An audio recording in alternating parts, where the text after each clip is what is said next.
Hello students. आज हम class 8 का फर्स्ट चैप्टर पढ़ेंगे जिसका नाम है क्रॉप प्रोडक्शन एंड मैनेजमेंट। इस चैप्टर में हम यह पढ़ेंगे कि खेती कैसे किया जाता है और खेती करने के लिए हमें क्या क्या ज़रूरी है। इन सभी चीज़ों के बारे में इस चैप्टर में हम पढ़ेंगे। चैप्टर का नाम है क्रॉप प्रोडक्शन एंड मैनेजमेंट। आप सभी जानते होंगे क्रॉप का मतलब होता है फसल, प्रोडक्शन मतलब उत्पाद। जैसे फसल तैयार होने के बाद जो प्रोडक्ट आते हैं उसको हम बोलते हैं प्रोडक्शन। और मैनेजमेंट मतलब होता है कि इन सभी प्रोसेस को हम कैसे मैनेज करते हैं। क्रॉप लगाने से लेकर के काटने तक के बीच की जो प्रक्रिया होती है उन सभी को हम बोलते हैं मैनेजमेंट, और उसको स्टोर करना भी इसी में आता है। इस चैप्टर में हम जो पढ़ेंगे उन सभी पॉइंट को हम यहाँ मेंशन किया गया है।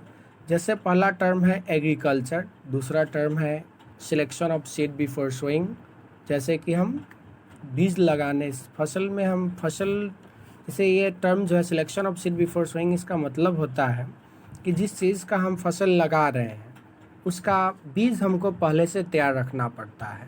जैसे मिट्टी प्रिपेयर कर लिए तो मिट्टी में हम जो बीज डालेंगे, जिस चीज़ का हम कल्टिवेट करेंगे, जो खेती हम करने जा रहे हैं जिस चीज़ का, उसका बीज तैयार होना ज़रूरी है। तीसरा है सोइंग, बीज बोना को ही हम बोलते हैं सोइंग। जैसे कि खेत में बीज डालना वही होता है सोइंग। नेक्स्ट है एडिंग मैन्यूर एंड फर्टिलाइजर, यानी कि खेतों में खाद वगैरह डालना, खाद और उर्वरक डालना, जैसे कि प्लांट मजबूत हो, प्लांट को न्यूट्रिएंट्स मिल पाए।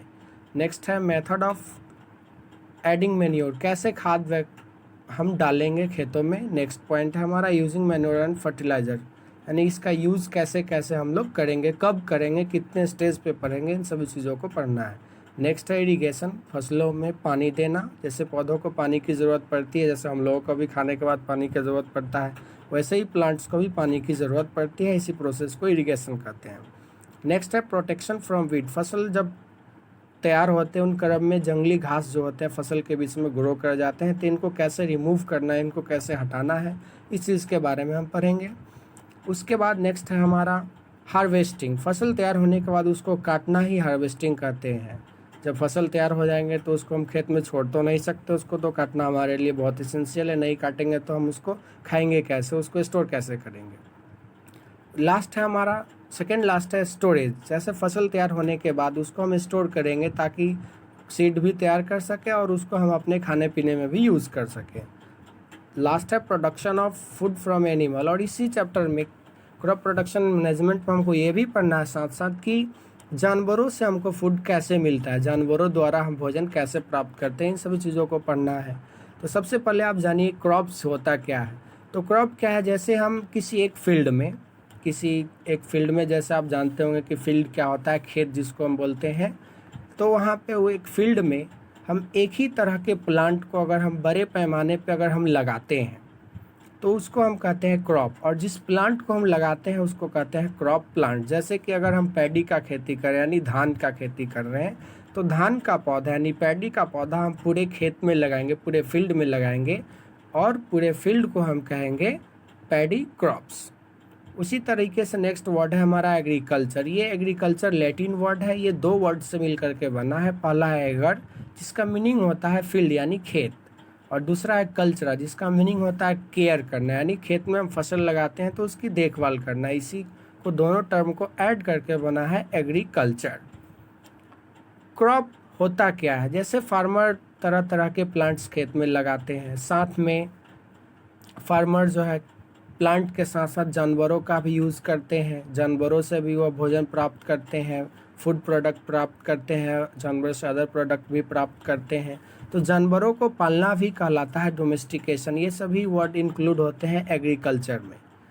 डोमेस्टिकेशन क्या है, तो जब जानवरों को हम यूज़ करते हैं भोजन के लिए, जानवरों का अदर प्रोडक्ट हम अपने डेली यूज़ में यूज़ करते हैं, यानी जानवरों का हम यूज़ करते हैं अपने डेली लाइफ में उससे भोजन के लिए, तो इन प्रोसेस को डोमेस्टिकेशन कहते हैं। नेक्स्ट है हमारा, जैसे कि आप यहाँ देख रहे हैं, when we obtain food from plant and from animal, और animals are domesticated for many other purpose like wool, leather, it called agriculture. Agriculture सिर्फ क्रॉप से ही नहीं होता है, जब जानवरों को भी हम इसमें शामिल करते हैं, पौधों के साथ साथ जानवरों का यूज़ करके भी हम फूड प्रोडक्ट प्राप्त करते हैं, तो वो एग्रीकल्चर ही कहलाता है। Based on the season crops are categorised into two types. मौसम के अनुकूल, मौसम के अनुसार, मौसम को देखते हुए फसल को दो भाग में बांटा गया। जैसा कि आप सभी जानते हैं कि हमारे यहाँ सीज़न कितने हैं, आप बहुत सारे सीज़न से अवगत होंगे। बेसिकली 4 सीज़न तो आप ज़रूर जानते होंगे, स्प्रिंग, विंटर, ऑटम, समर, रेनी, ये सब तो आप सुने ही होंगे। तो सीज़न के अनुसार हम दो हिस्सों में क्रॉप्स को बांटते हैं, एक है खरीफ क्रॉप्स, दूसरा है रबी क्रॉप्स। खरीफ क्रॉप्स वैसे क्रॉप्स को बोलते हैं जो समर सीजन में बेसिकली उगाया जाता है, रेनी सीजन इंक्लूड होता है इसमें। जैसे डेफिनेशन है, crops grown during rainy season from June to October, वैसे सीजन को बोलते हैं खरीफ क्रॉप्स। एग्जांपल है पैडी है, धान है, मेज़ यानी मकई, और ग्राउंड नट्स आप जानते हैं, पल्स माने दाल है। तो इन सभी चीज़ों का खेती जब करते हैं तो इन सभी चीज़ों को हम खरीफ क्रॉप्स कहते हैं। इट मीन्स ये सारा प्लांट, ये सारा क्रॉप्स जो है हमारा समर सीजन में उगाया जाता है। Crops grown between March and June are called summer crops, यानी जो क्रॉप मार्च और जून के बीच में उगाया जाता है स्पेशली उसको समर क्रॉप्स भी कहते हैं। अब चलते हैं रबी क्रॉप्स के ऊपर। रबी क्रॉप्स होता है crops grown during November to April, यानी वैसा क्रॉप जो नवंबर से अप्रैल के महीने में उगाया जाता है उसको हम कहते हैं रबी क्रॉप्स। एग्जांपल है व्हीट है, लेग्यूम्स है, पोटैटो है, वर्ली है, यानी कि गेहूँ। व्हीट मतलब होता है गेहूँ, लेग्यूम्स मतलब दलहन का जो प्लांट्स होते हैं, पोटैटो, वर्ली, ये सब जो है पौधा जो कि रबी क्रॉप्स के नाम से जाना जाता है, यानी कि नवंबर से अप्रैल यानी कि विंटर सीजन में उगाया जाता है। इसीलिए इस क्रॉप्स को विंटर क्रॉप भी हम कहते हैं। नेक्स्ट हम जिस पे चर्चा करने जा रहे हैं वो है एग्रीकल्चर प्रैक्टिसेस। जैसे कि आप सभी जानते हैं खेती करना, खेती करना कोई आसान चीज़ है नहीं, आसान काम है नहीं। खेती करने से पहले हमको बहुत सारी चीज़ों को ध्यान रखना होता है। खेती कैसे करें हम, क्या क्या स्टेप्स होते हैं, क्या क्या चीज़ों की ज़रूरत पड़ती है, इन सभी चीज़ों को हमें जानकारी होनी चाहिए, तभी हम खेती कर पाएंगे। जो लोग गांव से बिलोंग करते हैं, जो फार्मर है, जो फार्मर के जो वार्ड से यानी कि जो फार्मर के बेटे हैं या फार्मर के एरिया में बिलोंग करते हैं, वो लोग फार्मिंग को अच्छे से जानते होंगे। जैसे आप देख रहे हैं यहाँ पे cultivation of crops involve several activities undertaken by farmer, यानी कि क्रॉप उगाने के लिए फार्मर द्वारा तरह तरह के एक्टिविटीज़ किए जाते हैं, तरह तरह के कार्य किए जाते हैं, और उन सभी एक्टिविटीज़ को जो टास्क वो पूरा करते हैं उसको हम एग्रीकल्चर प्रैक्टिसेस कहते हैं। यानी कि फसल उगाने के बीच में जो भी प्रक्रिया होती है उन सभी प्रक्रिया को एग्रीकल्चर प्रैक्टिसेस कहते हैं। नेक्स्ट है tool which are used in practices are called agriculture implements, यानी खेती करने के लिए जो टूल्स का यूज़ करते हैं, जो सामान का यूज़ करते हैं, उस टूल को हम एग्रीकल्चर इम्प्लीमेंट्स कहते हैं। जैसे कि हसुआ का आप नाम सुने होंगे, खुरपी नाम सुनेंगे, कुदाल सुने होंगे, स्पेड जिसको हम लोग कहते हैं। जो फार्मर एरिया से बिलोंग करते हैं वो इन सभी वर्ड्स को अच्छे से समझ पाते होंगे। तो जो टूल्स हम खेती के लिए यूज़ करते हैं उस टूल को एग्रीकल्चर इम्प्लीमेंट्स कहते हैं। और एक वर्ड जो ट्रैक्टर का आप सभी नाम सुने होंगे, देखे भी होंगे, वो भी एग्रीकल्चर इम्प्लीमेंट्स में यूज आते हैं, मशीन है। नेक्स्ट है मेजर एग्रीकल्चर प्रैक्टिसेस, यानी खेती करने के लिए हमें किन किन चीज़ों का ध्यान रखना पड़ता है, क्या क्या स्टेप से गुजरना पड़ता है। वो है सबसे फर्स्ट स्टेप है हमारा प्रिपरेशन ऑफ सॉइल। खेती करने से पहले हमें मिट्टी तैयार करने होते हैं कि हम खेती कर रहे हैं, किस टाइप का हम क्रॉप लगा रहे हैं, वो सीज़न क्या है हमारा, क्रॉप सीज़न को पहले देखना होता है। सीज़न के साथ हमें उस तरीके से सॉइल को प्रिपेयर करना पड़ता है। हमारा सीड कैसा है ये भी हमको ध्यान रखना पड़ता है। हम रेनी सीज़न का क्रॉप लगा रहे हैं या विंटर सीज़न का या समर सीज़न का, इस सब चीज़ों का हमें ध्यान रखना पड़ता है। क्रॉप में कितना पानी चाहिए, उस तरह से हम सॉइल को प्रिपेयर करते हैं। सॉइल में नमी होना चाहिए। तो ये टर्म जो है सॉइल को प्रिपेयर करना, यानी सॉइल को फसल यानी जिस क्रॉप के लिए हम उसको प्रिपेयर करेंगे उस लायक यानी उसके अनुकूल सॉइल को हमें बनाना पड़ता है, तैयार करना पड़ता है। मिट्टी को सॉफ्ट होना ज़रूरी है।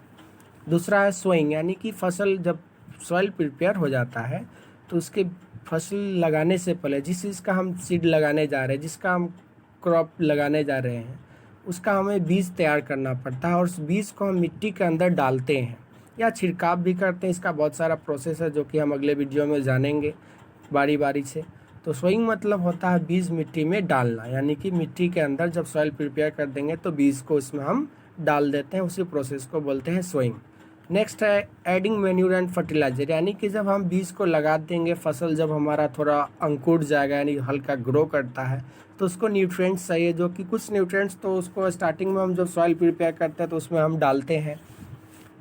मैन्यूर्स के बारे में आपको आगे पढ़ाया जाएगा कि मैन्यूर्स कितने टाइप्स के, नेचुरल है, आर्टिफिशियल है, सभी चीज़ तो आप जानेंगे ही फर्टिलाइजर्स के बारे में।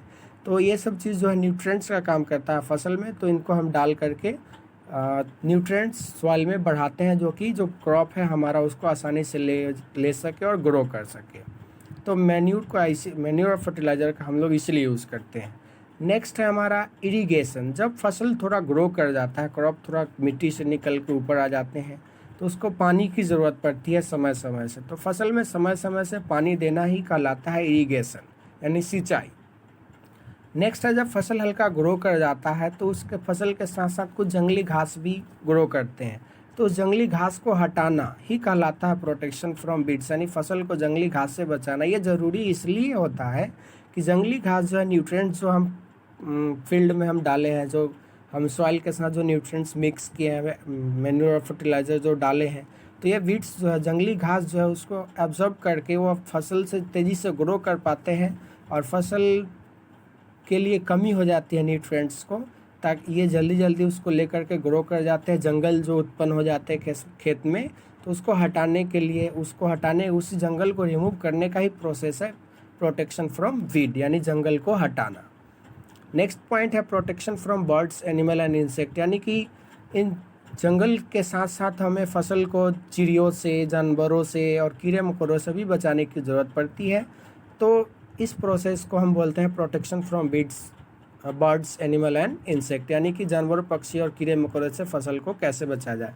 इसको बचाने के लिए फार्मर्स जो होते हैं, जो खेती करते हैं, वह स्प्रे करते हैं तरह तरह के, वह छिड़काव करते हैं खेतों में, फेंसिंग घेरा लगाते हैं ताकि जो बाहरी जानवर जो है फसल में ना जाए, फसल को नुकसान ना हो, फसल को बर्बाद करने से बचाया जाता है। नेक्स्ट है हार्वेस्टिंग। जब फसल तैयार हो जाता है तो उसको काटना ज़रूरी हो जाता है। जब फसल एक बार पक जाते हैं तो उसको काट करके हम लोग काट लेते हैं, उसको एक साथ इकट्ठा करते हैं, कलेक्ट करते हैं, तो इसी को कहते हैं हम लोग हार्वेस्टिंग। और लास्ट स्टेप जो होता है स्टोरेज। जब हम फसल तैयार कर लेते हैं, काट लेते हैं, तो सीड को अलग कर लेते हैं, तो सीड को प्रिजर्व करना ज़रूरी होता है। सीड को इसलिए प्रिजर्व करते हैं ताकि उससे सीड बनाया जाए। नेक्स्ट जो हम अगर कल्टीवेट करते हैं, नेक्स्ट सीजन में इसी प्लांट को अगर लगाएंगे तो ये सीड हमारा बचा हुआ रहेगा, तो उसमें भी यूज़ हो सकता है। और जो स्टोर करते हैं वो हम खाने पीने के लिए भी यूज़ करते हैं, जो हम सभी लोग खाते हैं, शहर में रहने वाले लोग भी खाते हैं, गांव के रहने वाले लोग भी खाते हैं। जो फार्मर जो स्टोर करते हैं फूड, उसको मार्केट में भी बेचते हैं, तो इसलिए स्टोर करना ज़रूरी होता है ताकि वो सेफ़ रहें। तो आज के क्लास में हम इतना ही पढ़े हैं। एग्रीकल्चर प्रैक्टिसेस पढ़े, एग्रीकल्चर क्या होता है ये पढ़े, डोमेस्टिकेशन पढ़े, टाइप्स ऑफ क्रॉप्स पढ़े हैं। तो अगले वीडियो में हम एग्रीकल्चर प्रैक्टिसेस के बारे में और भी अच्छे से पढ़ेंगे, और भी टॉपिक को हम एक एक करके डिस्कस करेंगे। तो आज का क्लास यहीं समाप्त होता है। नेक्स्ट क्लास के लिए आप लोग इंतज़ार करें।